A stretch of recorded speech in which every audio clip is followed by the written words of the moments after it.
Hello and welcome back for another behind the scenes look within Roush. Today we're going to focus on Roush Machining up here at Building 73 in Farmington. Roush Machining holds a special place in my heart because it is a Swiss Army knife, right? It is every bit capable of supporting customer needs directly. If someone comes to us, needs something machined, we get the prints, we execute it, but it's also a critical piece of vertical integration that other groups within Roush rely on still to meet customer needs, but by maintaining internal efficiency to drive timelines and keep efficiency moving like it should. Inside, we've got about 100,000 square feet, over 40 different machining centers, each meticulously selected to provide a specific type of capability, staffed with the right type of people, maintained in the right type of way. Excited to show you more. Come on inside.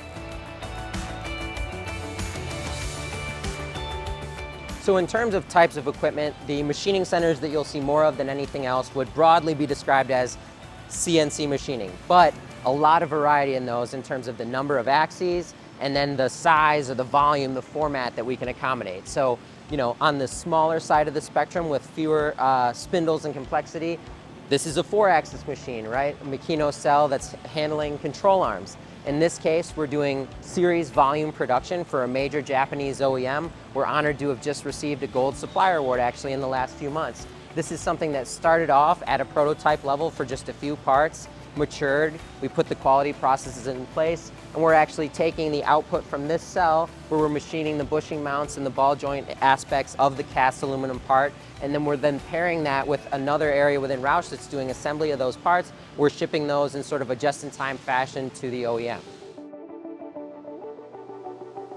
Keeping with the CNC theme, this is a 3-axis machining center.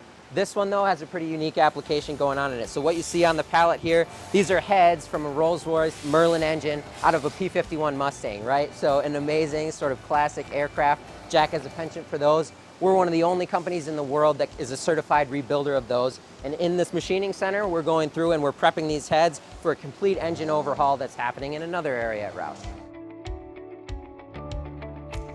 So behind me is one of our largest and most interesting cells in the plant, if you will.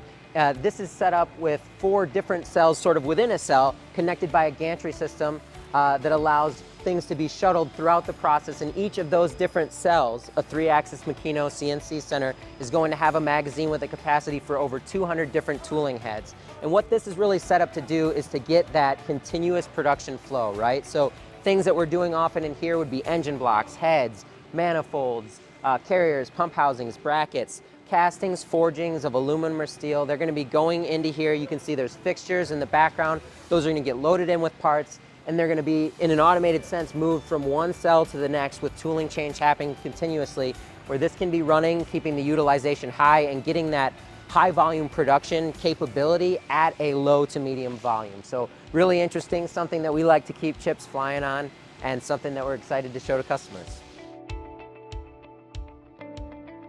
Now, on the opposite side of the spectrum, if we go to the largest format with a little bit more complexity, this is a 5-axis machining center with a pretty enormous volume inside. It's over 275 inches of travel, so almost 20 feet in one direction. And what we're doing in here is completely different than what we just talked about, in the sense that this is just a single unit, right? We're actually doing tooling where we're milling foam that's going to be used in a different area within Roush to lay up parts for an aerospace application.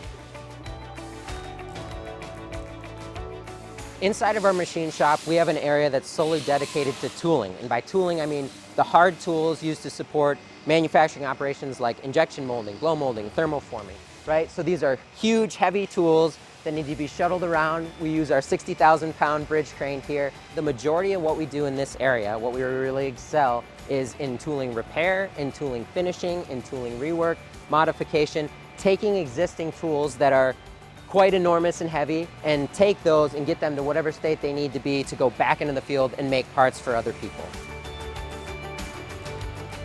Although we've been doing machining at Roush for over 50 years, I don't want to give the impression that that's static, right? We're always growing, always adding to the arsenal. So did want to highlight here, this is the newest addition to the stable. This is a twin spindle live tool lathe that is necessary for when you have a combination of a need for turning and milling, right? This is going to have an automated bar feeder and a robotic arm for loading and unloading. And this is going to be useful for customers in oil and gas, mobility applications, aerospace, friendly for those round parts that we need to manufacture at volume.